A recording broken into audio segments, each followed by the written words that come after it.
आज 6 सितंबर है, दिन शनिवार। आइए जानते हैं बिहार की 25 फटाफट बड़ी खबरों को। मुख्यमंत्री रोजगार योजना बिहार की महिलाओं के लिए बेहद खास मानी जा रही है। इस योजना के तहत 10,000 रुपये महिलाओं के खातों में ट्रांसफ़र किए जाएंगे। इस योजना की शुरुआत कुछ ही दिनों में हो जाएगी। ग्रामीण विकास विभाग की तरफ से तैयारी है कि 7 सितंबर से ही शुरुआत कर दी जाए। इसके साथ ही मुख्यमंत्री महिला रोजगार योजना को लेकर बिहार के अलग अलग हिस्से में जागरूकता फैले, इसके लिए जागरूकता रथ भी रवाना किया जाएगा। साथ ही आवेदन की प्रक्रिया शुरू कर दी जाएगी। इसके अलावा सरकार की तरफ से लक्ष्य तय किया गया है कि लाभार्थियों के खाते में 10,000 रुपये 15 सितंबर तक ही ट्रांसफ़र करना शुरू कर दिया जाए।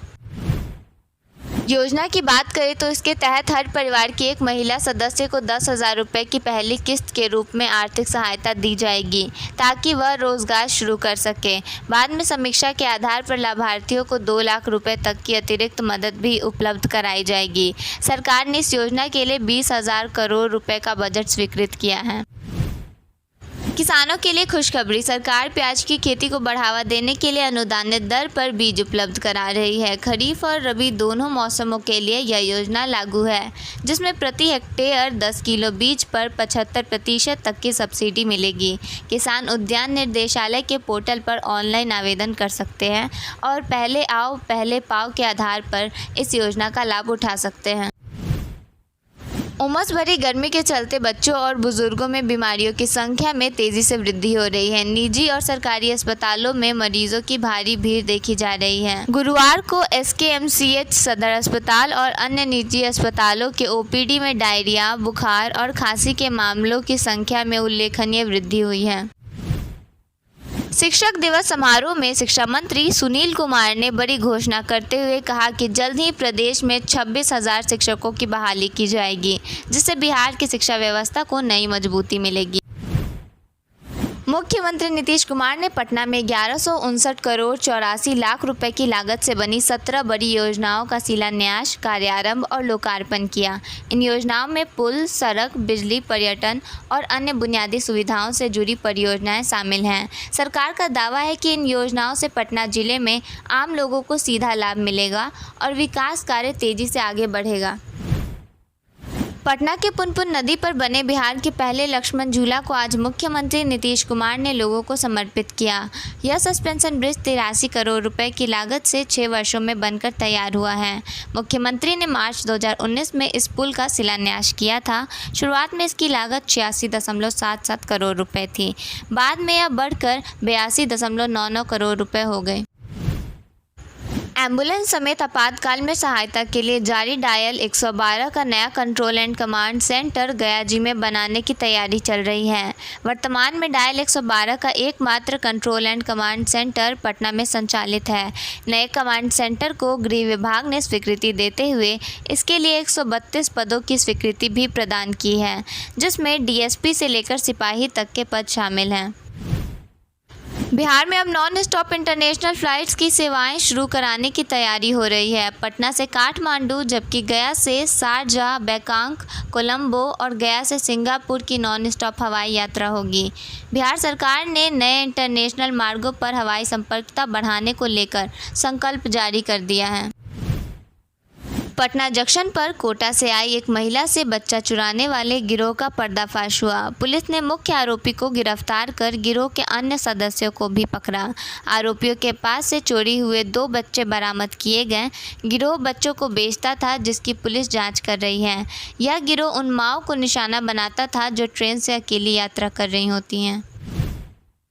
पितृपक्ष मेले के दौरान गयाजी आने वाले श्रद्धालुओं के लिए पूर्व मध्य रेलवे ने विशेष तैयारियां की हैं। रेलवे ने यात्रियों को बड़ी राहत देते हुए 6 से 21 सितंबर तक 15 जोड़ी ट्रेनों का अस्थायी ठहराव पुनपुन घाट हॉल्ट और अनुग्रह नारायण स्नान घाट पर दिया है। इसको लेकर रेलवे की तरफ से शेड्यूल जारी कर दिया गया है। मुख्यमंत्री नीतीश कुमार आज पुनपुन पहुंचे, जहां उन्होंने बिहार के पहले केबल सस्पेंशन ब्रिज लक्ष्मण झूला का उद्घाटन किया। इस कार्यक्रम में बड़ी संख्या में महिलाएं पहुंची थीं, जिन्होंने वहां मौजूद हर किसी का ध्यान अपनी ओर खींचा। महिलाएं हाथों में पोस्टर लेकर पहुंची थी। कार्यक्रम में मौजूद महिलाओं के पोस्टर में लिखा था कि शून्य बिजली बिल के लिए धन्यवाद मुख्यमंत्री जी, 125 यूनिट मुफ्त बिजली के लिए धन्यवाद मुख्यमंत्री जी, जीविका निधि के लिए धन्यवाद मुख्यमंत्री जी। प्रधानमंत्री नरेंद्र मोदी एक बार फिर बिहार आने वाले हैं। 15 सितंबर को पीएम मोदी का सीमांचल दौरा होने वाला है। इस दिन वे बिहार के लोगों को बड़ी सौगातें देंगे। नया एयरपोर्ट, नई रेल लाइन, नई वंदे भारत एक्सप्रेस के साथ अन्य योजनाओं की सौगातें देंगे। पीएम मोदी के आगमन को लेकर तैयारियां भी जोर शोर से की जा रही हैं। एनडीए के सहयोगी और रोलोमो के अध्यक्ष उपेंद्र कुशवाहा ने नेता प्रतिपक्ष तेजस्वी यादव पर तंज कसते हुए कहा कि गंगा किनारे नाचने से कोई मुख्यमंत्री नहीं बन जाता है। उन्हें अपनी छवि बचाकर रखने की सलाह भी दे डाली। दरअसल कुछ दिन पहले तेजस्वी का युवाओं के साथ मरीन ड्राइव पर डांस का वीडियो वायरल हुआ था।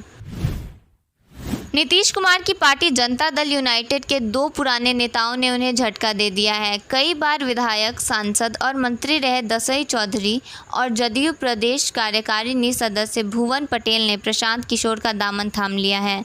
जनसुराज पार्टी के सदस्य अध्यक्ष उदय सिंह ने शुक्रवार को दोनों को पटना में पार्टी की सदस्यता दिलाई।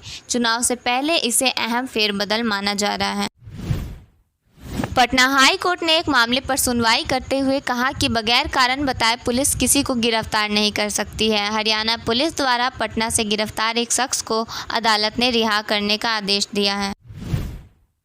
मुंगेर के संग्रामपुर नगर पंचायत में प्रधानमंत्री आवास योजना में धांधली का आरोप है। स्थानीय जनप्रतिनिधियों पर अपात्रों को लाभ पहुंचाने और रिश्तेदारों को आवास आवंटित करने के आरोप लगे हैं। पहले से पक्के मकान वाले भी योजना का लाभ उठा रहे हैं, जबकि असली लाभार्थी इंतजार कर रहे हैं। जांच चल रही है और दोषी पाए जाने पर कार्रवाई की जाएगी।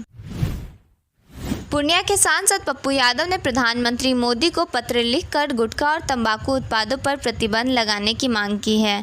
उन्होंने कहा कि गुटखा गरीब और श्रमिक वर्ग के जीवन को बर्बाद कर रहा है। यह आसानी से उपलब्ध नशा बन गया है, जिससे कैंसर जैसी घातक बीमारियां हो रही हैं।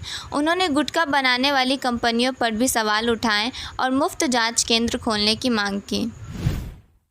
बिहार विधानसभा चुनाव की औपचारिक घोषणा अक्टूबर के पहले या दूसरे सप्ताह में हो सकती है। चुनाव आयोग की ओर से जैसे ही घोषणा होगी, वैसे ही पूरे राज्य में आचार संहिता लागू हो जाएगी। जानकारी के मुताबिक इस बार बिहार में वोटिंग 2 से 3 चरणों में कराए जा सकते हैं। आयोग की ओर से अभी तैयारियों को अंतिम रूप दिया जा रहा है। मुख्यमंत्री की घोषणा के बाद जीविका कार्यकर्ताओं द्वारा महिलाओं से ऋण के नाम पर पैसे वसूलने की शिकायत आई है। महिलाओं ने मुखिया को आवेदन देकर शिकायत दर्ज कराई, जिसके बाद बीडीओ ने जांच के आदेश दिए हैं।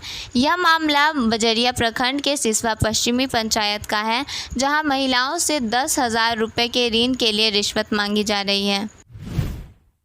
बिहार में सड़कों का जाल बिछाया जा रहा है। एक जिले से दूसरे जिले में जाने के लिए अब लोगों को सोचना नहीं पड़ रहा। इसी कड़ी में राज्य में NH 82 सालेपुर से राजगीर और पटना से बेतिया NH 139W का निर्माण किया जा रहा है। यह कार्य 2027 तक पूरा होने की संभावना है। इन सड़कों के बनने से बौद्ध सर्किट के बड़े हिस्से पर आवागमन बेहतर हो सकता है। समस्तीपुर में इंटरसिटी ट्रेन में लूटपाट के दौरान एक यात्री को चलती ट्रेन से फेंक दिया गया, जिससे उसकी मौत हो गई। मृतक की पहचान पप्पू ठाकुर के रूप में हुई है, जो मुजफ्फरपुर के रहने वाले थे। अज्ञात बदमाशों ने उनसे 1.5 लाख रुपए और मोबाइल छीनने की कोशिश की और विरोध करने पर उन्हें धक्का दे दिया। घायल पप्पू को अस्पताल ले जाया गया। पश्चिमी चंपारण के रामनगर परिषद क्षेत्र में प्रधानमंत्री आवास योजना की जांच शुरू हो गई है। जांच अधिकारी लाभार्थियों से पूछताछ कर रहे हैं, जिसमें कई संदिग्ध पाए गए हैं। लगभग 1360 लोगों को योजना का लाभ मिला है, लेकिन अवैध वसूली का मामला सामने आ रहा है। जांच में कई लाभार्थी और कर्मी घेरे में आ सकते हैं। पटना के फतुहा प्रखंड के मोहम्मदपुर गांव स्थित एक थर्माकोल फैक्ट्री में शुक्रवार देर शाम अचानक भीषण आग लग गई। आग की लपेटें इतनी तेज थीं कि करीब 10 फीट की दूरी से तपिश महसूस हो रही थी और धुएं का गुबार 1 किलोमीटर दूर से साफ दिखाई दे रहा था। हादसे के समय फैक्ट्री में 60 से 70 मजदूर काम कर रहे थे। अचानक धुआं उठते ही अंदर अफरा तफरी मच गई।